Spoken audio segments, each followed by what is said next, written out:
Pitt welcomes Virginia Tech to Acrisure Stadium today. We'll talk about this game, what Pitt needs to do to win, and why this is the most critical game thus far of the season. It's all coming up today on this episode of Locked On Pitt.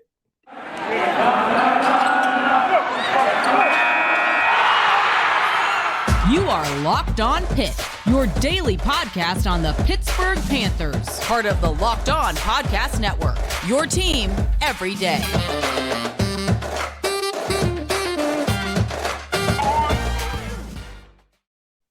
Welcome back to the Locked On Pitt podcast, everybody. As always, I'm your host, Nick Fairbaugh. And folks, this is a huge game for Pitt. Pitt now 3-2 with that ugly loss to Georgia Tech last week that no one wants to speak of because you know how important that game was to Pitt. And so that loss was so genuinely baffling and such a hard loss to swallow because, listen, we know the aspirations of this Pitt team are to win the Coastal, go to Charlotte again, and go to a good bowl game.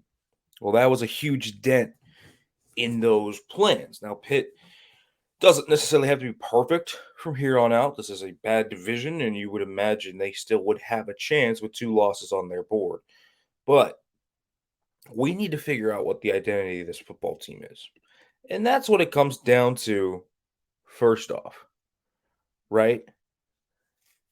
Pitt specifically comes into this game reeling off one of the worst performances we have seen in recent memory from an offense for the Panthers. That was a team meltdown too. The defense melted down late when the offense finally started to get going, and they might have had a puncher's chance to still pull back in there and potentially win that game. But let's not talk even about Virginia Tech right now. I just want to focus on Pitt, what they need to do. This game for the Panthers is a changing point. And they need to come out in this one and throw the football down the field. It's as simple as that, folks.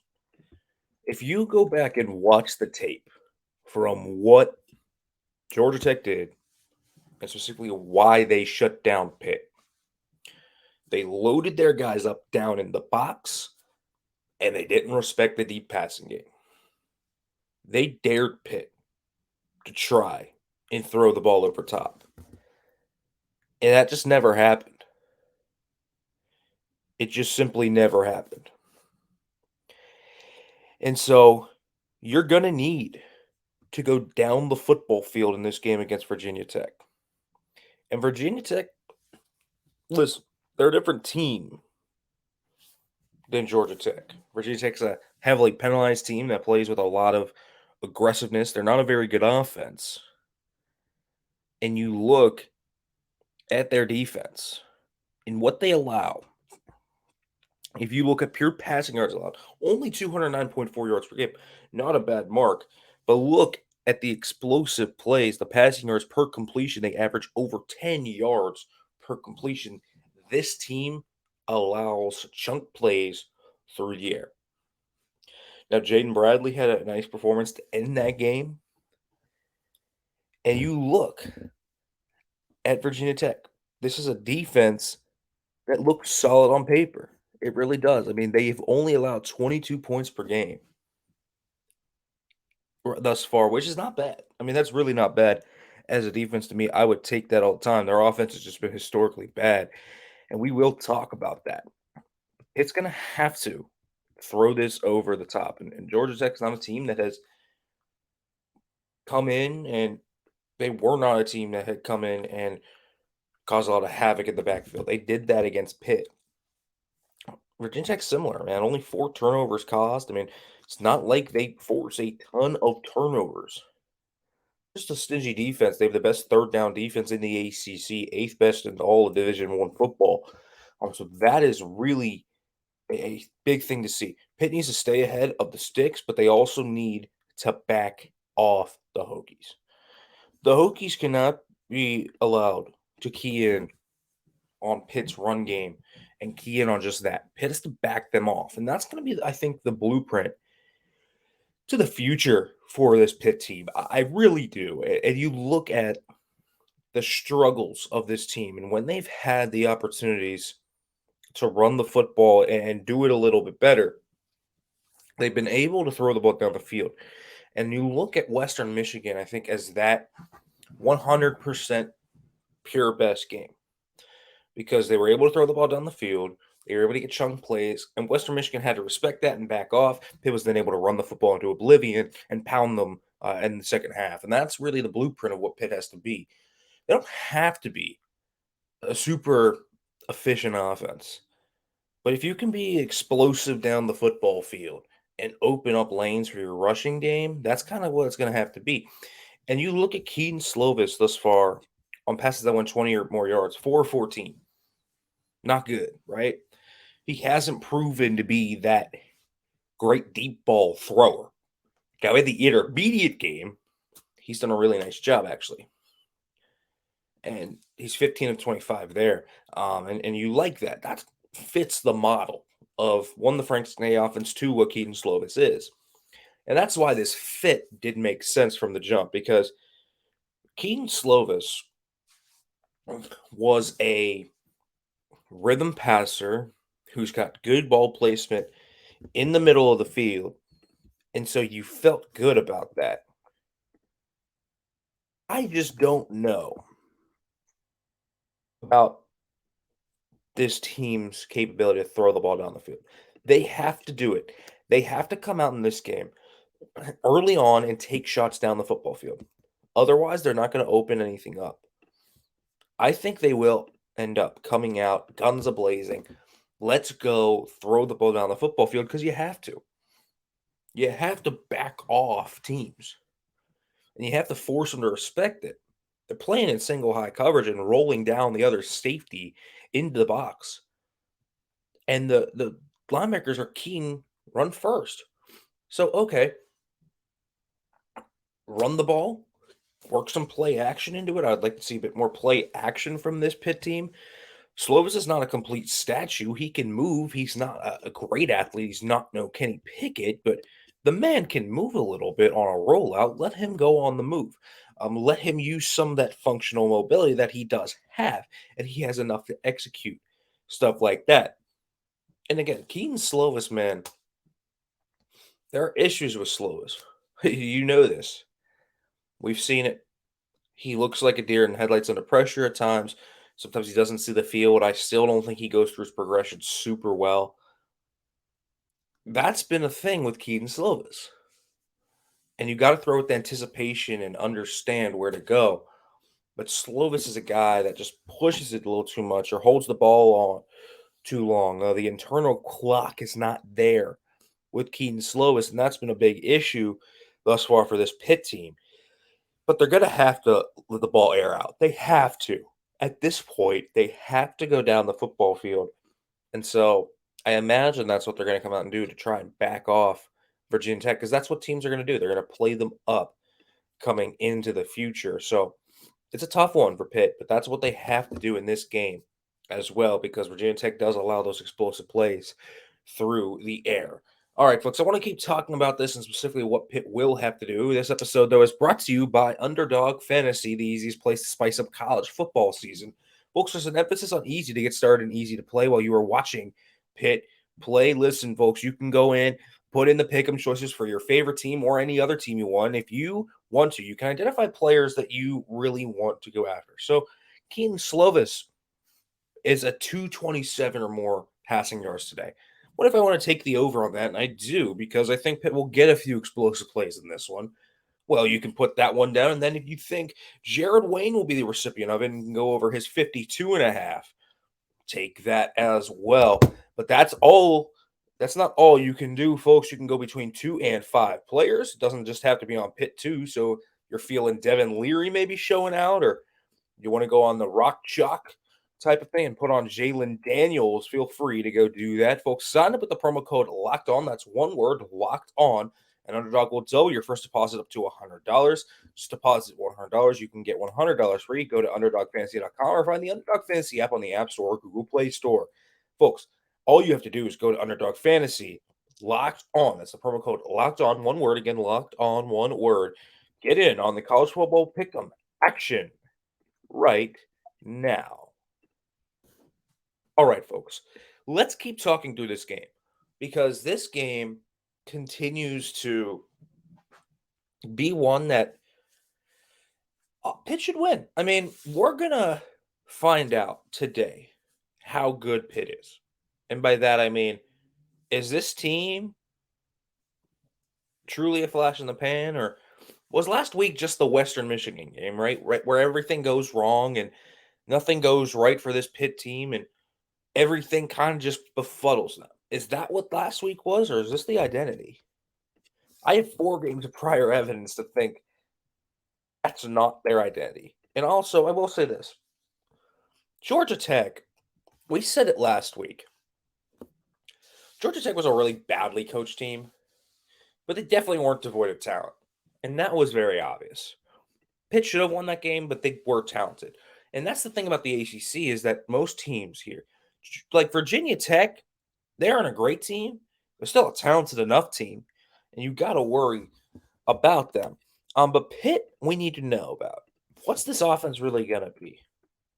Are you going to be stuck in the mud? There's so many issues with the offense. It's not just Keaton Slovis. It's not just Frank Cignetti. It's not just the receivers. It's not just the O-line. It's not just the fact that Abanikanda and Hammond and Vince Davis fumbled twice. It's not just the injuries there. It's not just that. It's everything. You're piling it all up together. The core philosophy of the team was adjusted to late in the game against Georgia Tech. Then they started to throw the ball down the field. They did it with efficiency when they probably should have been doing it a little bit earlier after seeing that Georgia Tech could stop their run game. I mean, it's a hard thing to find the balance with because Pitt is, as it stands, in flux offensively. And again, Keaton Slovis has really struggled since coming back from his concussion.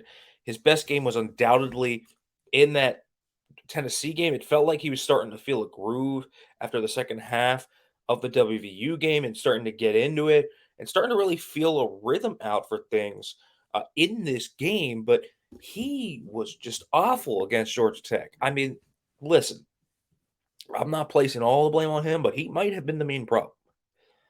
He wasn't playing with anticipation. He was missing reads. He wasn't seeing the field well. I mean, that was the biggest thing. He was struggling on multiple levels. It was bad to watch. It was really bad to watch. Keaton Slovis was not good. And then Frank Cignetti did nothing to help his quarterback out. And those two things paired together really spelled doom because he was not allowing the strengths of Slovis to accentuate as a rhythm passer, which could then open up the game deep. And that was always the issue for me with that game plan for Frank Cignetti was, why are you not accentuating the strengths of your quarterback? And he wasn't. And that's why play action makes sense too. He's a rhythm thrower. Let him go at it. Work some play action into this game plan. So the big thing that we're going to have to watch today is for Pitt's offense. Can they have efficiency down the field? And can their offensive line block it up well? Can their receivers separate? Can Slovis get it there accurately? We have seen opportunities, and we haven't really seen them connect. That's Slovis. Slovis had Mumfield, obviously, on the first play against West Virginia in the second half, and he missed him. I mean, there are a lot of things. I think Kedon Mumfield is actually the X factor in this one offensively. Pup Means, Jaden Bradley, we'll see what they can do. Jalen Barton throwing in there. I would like to see more Jalen Barton this week, your speedster. Let's see what he can do. Let's see what the speedster can do. He's had some flashes. Can he get onto the field? We'll see. I would like to see him at least be granted that opportunity to prove himself. So I would like to see him come out. But Kedon Mumfield is the X factor. People are giving Kedon Mumfield a lot of flack. I don't think he's been that bad. In fact, I like a lot of what I've seen from Kedon Mumfield. I think Kedon Mumfield is able to separate. I think he's had a few bad drops, and I think that's been my biggest complaint with him. I think the route running separation part of it, I think it's there. I think Kedon Mumfield has the ability to win all three levels of the football field. I think he's going to be the guy to break it out because here's the thing. Everyone knows about Jared Wayne, and everyone's going to focus on Jared Wayne, and he can do it, sure. But listen, sure, Virginia Tech is not stupid.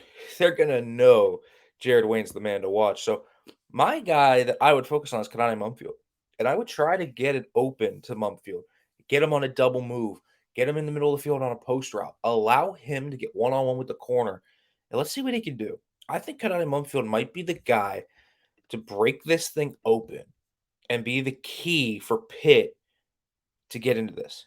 And that's what I would look for. I think you get Kedon Slovis into a rhythm with some intermediate passes later in the game. I think you started out, honestly, the first play, I would throw it deep. I would make that tone be set, and I would make them respect that. And so that's what I would do if I were Frank Cignetti coming out of that one. All right, let's talk about the Virginia Tech offense, Pitt defense, and then I'll give my prediction and all of that. But first, folks, we're going to go to a quick break.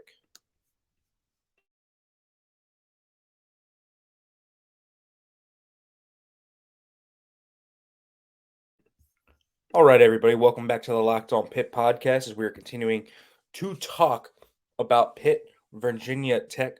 Virginia Tech's offense comes into this one having lost a lot of the familiar faces that you all will recognize, and Tavion Robinson is now with Kentucky and Will Levis.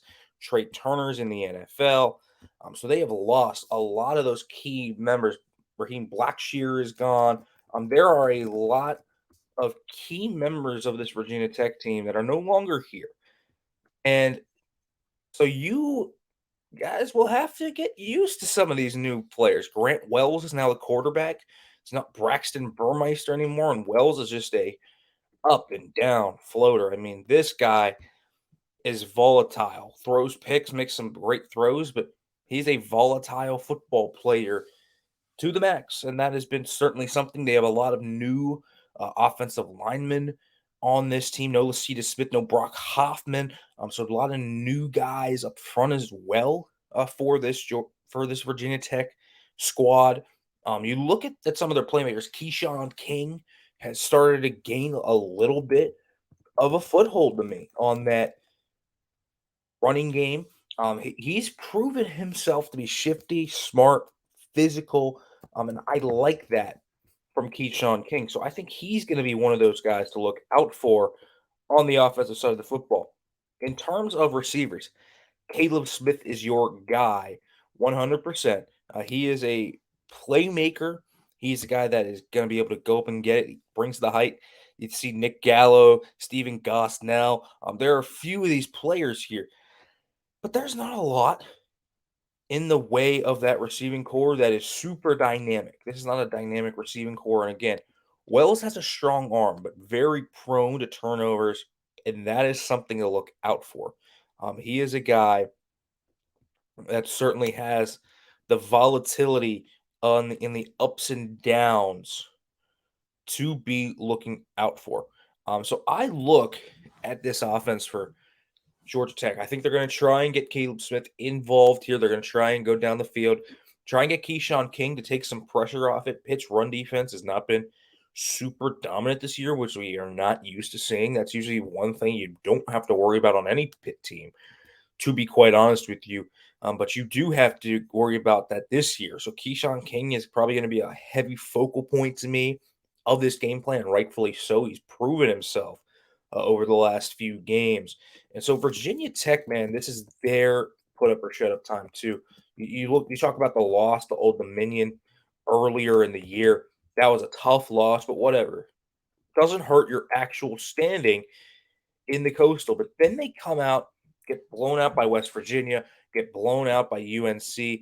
They really have not been competitive outside of their win against Boston College. I mean, you look at Power 5 teams, they have blown them out of the building. And so Pitt should be able to win this one, and they should be able to win this one pretty decisively. If we're going to see Pitt as a serious contender in the Coastal Division, and we think that they aren't who they were last week, and that was a flash in the pan, they're going to have to come out here and play a good, solid, fundamental game of football. I'm not asking for them to go through the roof and and do everything possible to be perfect. That's probably not going to happen. This is a working process. But you look at this Virginia Tech team. It's a volatile offense that hasn't been able to get truly a lot together consistently. I mean, you look at them in terms of their offense. They only convert about 25% of their third downs. The raw yardage really isn't there for them either. They are one of the worst offenses, if not the worst offense in the ACC. One things that they do have is that they're pretty good in the red zone, which is good news for them. They are able to score in the red zone, but they don't get a lot of trips in the red zone either. So this is a team to me, when you look at Virginia Tech, they try to control the clock a little bit, protect Grant Wells from not making too many mistakes. And I think they're going to try and throw it up for a little bit. They're going to try and let him air it out and see what he can do. But when you look at this Virginia Tech team, it's not a good team. Yes, they have some talented guys. Dax Hollifield is still there. I like their secondary. You look at Amari Chapman, Shamari Connor. There's a lot of good players in that secondary. That's going to be the tough test for Pitt, is the fact that this is a pretty good secondary. But Pitt was able to run the football on this team last year. They were able to get a few explosive plays, and so they're going to have to throw the ball deep, come out guns a-blazing. It's the way Pitt has to win this football game. I think Pitt will bounce back in this one. I think they will win. I think it'll have a few hiccups, though. I don't think it'll be dominant super early. I think that they will eventually find their stride, though.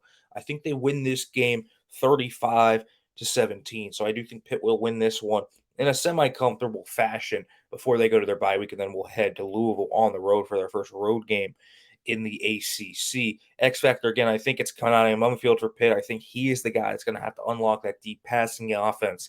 Kedon Slovis has to play a good game. Frank Cignetti has to be adaptable if things are going awry early on. We need to see that change. We need to see that swiftness work its way throughout the offense. And hopefully we can see some growth from this team and prove that last week was a flash in the pan of just bad and everything racked itself up in that one. All right, folks, as always, thank you for listening. And as we ended, as always, hail to Pitt.